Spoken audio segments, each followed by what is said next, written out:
find out, first I had real successful coaching career, real good basketball team, going to state champions in cross country, state champions in track, and all this kind of stuff. But then our kids weren't doing well. For heaven's sakes, that was back in the early 80s. And they still aren't doing good. Still the same place. You just have to look at the data and you'll see that not much has changed at all. So what I did back then, I just went, I've been on this trail. I don't like that system, that overall system. That thing right there. This thing right there, that's the every student's a CSAC right there. 639 pages right there. What's wrapped around it is barbed wire. In my opinion, that's what we got. That's what we are wrapped up in that thing right there. If you guys got schools, you're probably doing what they're saying making you do.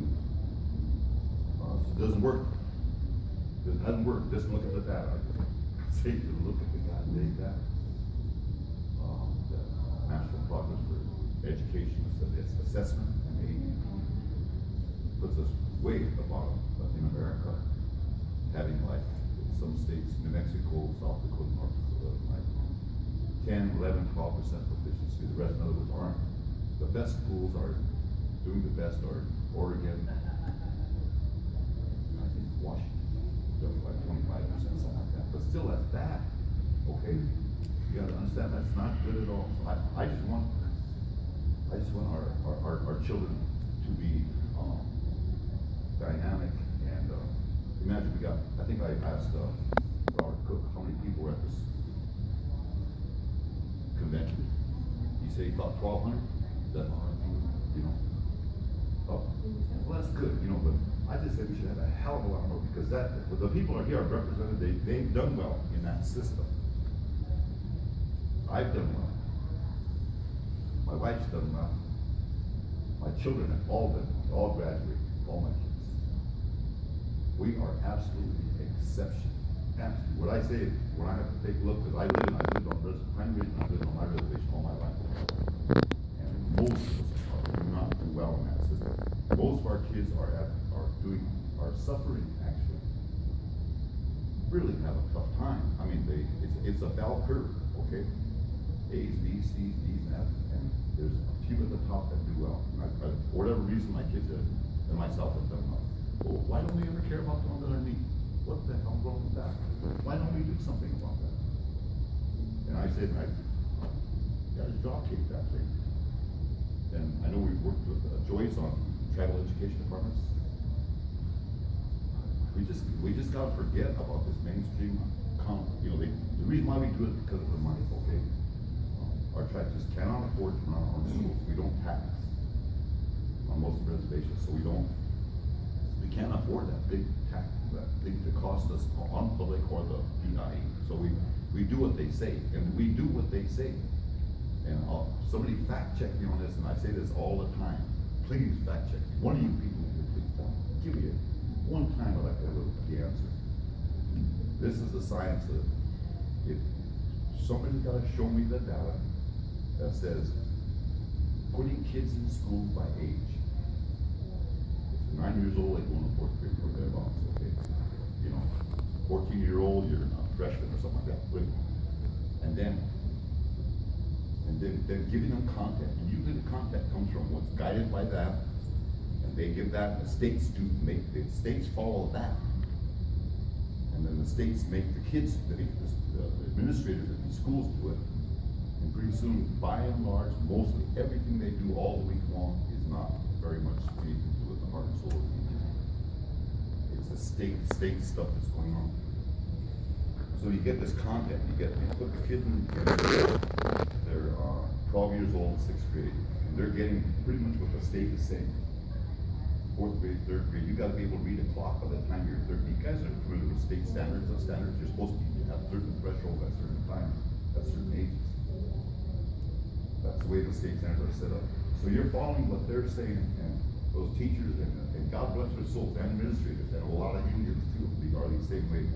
Oh, we gotta do good. Our kids have got to do good. And almost, and if you're one of those kids that aren't doing well for a lot of really valid reasons, because of a tough situation at home, you're not going to do well. start getting to the back of the room, and that's where you start seeing that drop. High drop off. That's what I'm saying, there's something that I just don't want to see that.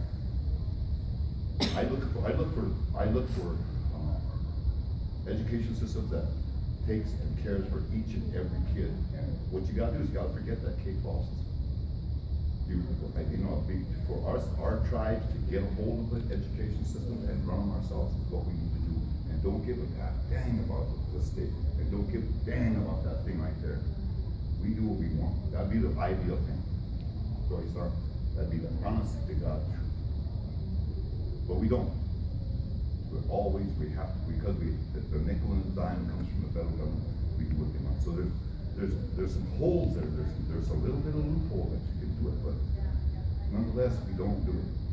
And I just continue to see our kids. If you want to know what to do, I know how to do it. That's why I went away, got my master's degree, and ever since that time I've been looking for what can you do? What can you do that's not that? So I go to school. Last year, the NIEA, I haven't gone to NIEA very much at all. This one and the one in Rapid City, the last time I was, it's been about 15, 20 years. Because I just say we recognize our kids are doing well, so we try to fix that K-12. It don't work.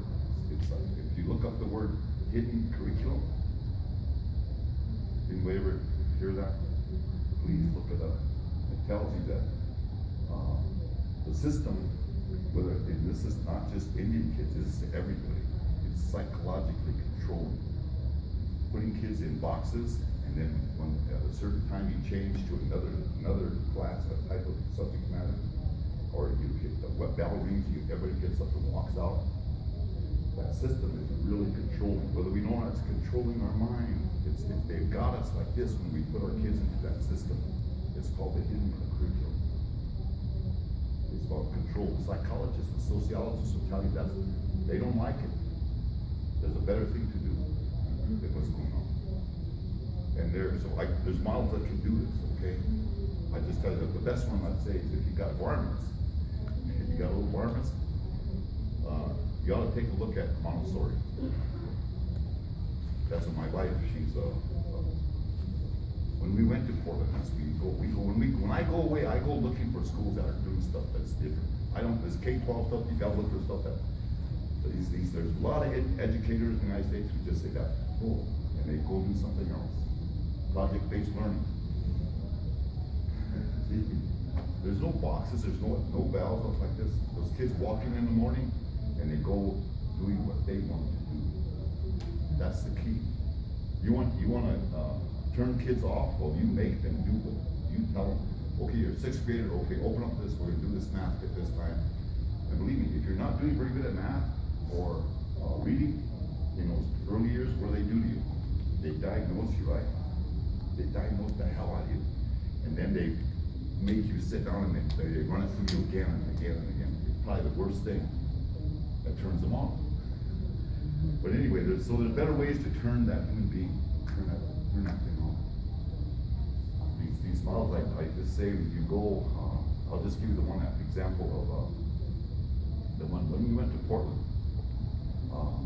This is Valerie Nelson. She's my wife's first cousin, okay? And they're from, so they're Pine Ridges.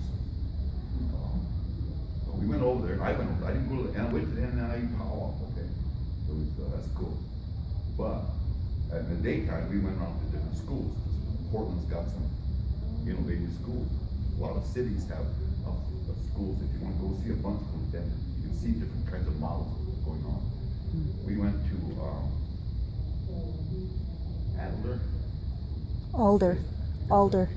Alder Montessori. Alder, ALDER. Fourth school district public school in the world, in the United States, okay, in Portland. They get all kinds of these people getting off these big boats. They gotta go someplace, they can't speak the language well, they have a different religion, a different color, they're black, yellow, all kinds of ways. And so they go to the poorest part of town. That's where they can live, okay? And so their kids are going to school. And so if you want to take a bunch of kids from all over the place, and you wanna drill them with what they say is good, you're gonna miss the boat, and that's what that principal said. That's, why would we wanna do that to these poor kids? Their goal is to make them get along together. Their number one goal is to, all these kids from different religions, different parts of the world, and they're real poor people. It's called cooperative education. It's kind of an old model, but you ought to, it's exciting because it's multi-age. We gotta get away from this box thing that you don't get the benefit of somebody being older who, if you set them up right in the classroom, that 9-year-old will help that 6-year-old as a big brother or a big sister. Okay, you get that? There's much advantages to doing stuff like that. Multi-age, for Christ's sake. We gotta get away from putting them in boxes by age. All 10-year-old, you go in there. There's just a lot of stuff, but even that school, it's really cool. And he said, we don't give a damn about this, about standards. We don't give a damn about it. What good does that do us? These kids got other issues that what they were having was terrible, terrible problems of getting along. They're all from different parts like that, so they want to put that everybody, so they try to teach them how to get along with you. That's number one. And what you get is a better human being walking the face of the earth. Instead, if you just keep them in that thing and make them do what they want, it kind of tends to put their self-esteem down and all kinds of stuff. So there's really a lot of good psychology that goes on, and that's what our union kids do. Really, really bad. We need to drop kick that thing right there. Drop kick K-12. Get rid of it. If I was to do it, I'd say Montessori up to 12 years old, 6th grade. About 6th grade, that's all it is. Then project-based learning. You know, that is not, if you don't, well, and our teachers are terribly equipped. You can switch them over real good. So it's possible. If you're in junior high school, you can take your teachers, and with some motivation like that, you can change that whole mindset of those kids.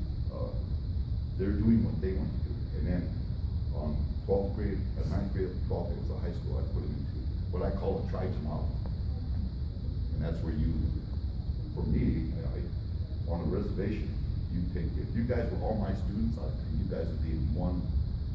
I'd put you into a tribe, and I'd give you real Indian problems, and I'd have you 5 work on an Indian problem. Enrollment, you guys work on what it might be tobacco. You guys will over here work on crime or something like that. But anyway, and then you teach them how to use the computer. And let them go. And then you guys have to come up with a product. You guys have to come up with an answer. And every one of you have to contribute. All of you have to contribute. All of you have to work together. You all have to work together. You'll be surprised what they will do. You would be surprised at these types of people. I think Bill Mendoza said our schools are not, whether public or BI, have nothing to do with nation building. We live on a terribly impoverished reservation, San Juan reservation. Those schools don't do a damn thing for us. They drop out, a lot of them. Why don't we, our kids, our young, there's a lot of them, they should be working at real life, solving things. And if you do it in that tribe model. So, and that has nothing to do with that. Get away from that thing, because that's my message. So, maybe that's why they did me Algebra of the Year, but nobody listens to me. If I tell you guys this, you go home and be doing the same thing. I'm telling you right now, honest truth to God, you gotta get away from it if you want a different outlook for our kids. If you want a small percentage doing well, go to college, and they're the one that we brought up, say, hey, they just look at education done with it. Oh, not really. There's a whole bunch of dropped out. We should want to do something good for each and every one of the students we got. Make them dynamic, make them feel good, make them shakers. We don't do that right now, we gotta do something else.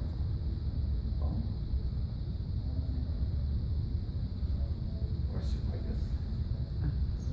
Question.